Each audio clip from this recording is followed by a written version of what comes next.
सैफ अली खान पर हमले के 33 घंटे बाद अब इस मामले में अब तक का सबसे बड़ा एक्शन हुआ है। पुलिस ने इस मामले में एक शख्स को हिरासत में लिया है। पुलिस ने जिस शख्स को हिरासत में लिया है उसके पास से वैसा ही बैग बरामद हुआ है जैसा सैफ के अपार्टमेंट की सीसीटीवी में कैद संदिग्ध के पास से मिला था। हालांकि अब तक पुलिस ने कंफर्म नहीं किया है कि गिरफ्तार किया गया शख्स वही शख्स है जो सैफ अली खान के घर में घुसा था और उन पर जानलेवा हमले किए। इस मामले में हुए एक और खुलासे ने पुलिस प्रशासन के होश उड़ा दिए हैं। कहा जा रहा है कि 14 जनवरी को बांद्रा में शाहरुख खान के बंगले मन्नत की भी रेकी की गई थी और हैरान करने वाली बात यह है कि शाहरुख के बंगले की रेकी करने वाला शख्स भी वही था जिसने सैफ अली खान पर हमला किया। शाहरुख खान के घर मन्नत के पास स्थित स्ट्रीट हाउस के पीछे की तरफ से 6 से 8 फीट लंबी लोहे की सीढ़ी लगाकर घर के अंदर देखने की कोशिश की जा रही थी।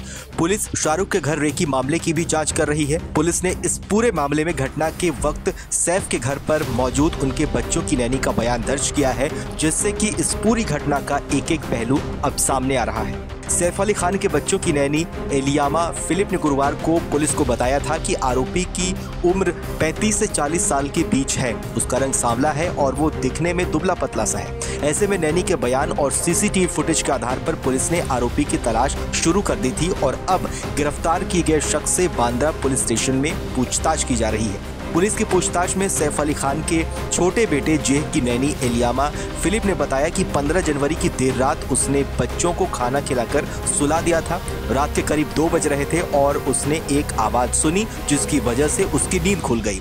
अब जब वो उठी तो वो बाथरूम की तरफ गई तो वहाँ उसने दरवाज़ा खोला और देखा कि लाइट जल रही थी। जब वो बाथरूम के दरवाजे के पास गई तो वहाँ उसने देखा कि एक अजनबी शख्स बाथरूम के बाहर आकर छोटे जेह के बिस्तर के पास जाने लगा। एलियामा घबरा गई और जेह के पास वो दौड़ी। उसने आरोपी से पूछा कि वो चाहता क्या है। इस पर आरोपी ने चुप रहने की धमकी दी। एलियामा ने बताया कि उसने आरोपी से पूछा कि उसे क्या चाहिए तो उसने कहा कि उसे पैसे की ज़रूरत है। इस पर एलियामा फिलिप ने पूछा कि उससे कितने पैसे चाहिए तो आरोपी ने कहा कि उसे 1 करोड़ रुपए चाहिए। नैनी ने बताया कि उस शख्स ने इसके बाद उस पर हमला कर दिया।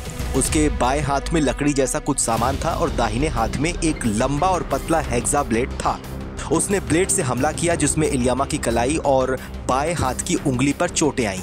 इसके बाद वो चिल्लाई और फिर सैफ अली खान की नींद खुली और वो दौड़े दौड़े कमरे में पहुंच गए। सैफ ने आरोपी से पूछा कि वो कौन है और क्या चाहता है, लेकिन उस चोर ने सैफ पर हमला कर दिया। इस दौरान सैफ की गर्दन के पीछे, दाहिने कंधे, पीठ के बाईं ओर और हाथ की एक कलाई पर और कोहनी पर चोट आई।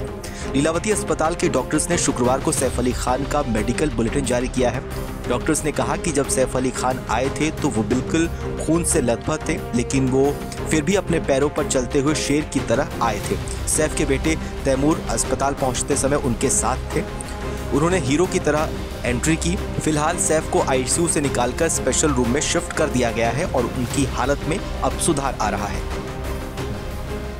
गर्मियों की छुट्टी होने वाली थी, मेरे पापा आने वाले थे तो हम लोग सभी खुश थे। तो मैं एक बेड पे चढ़ के डांस कर रहा था, लेकिन वो पहले ही आ गए।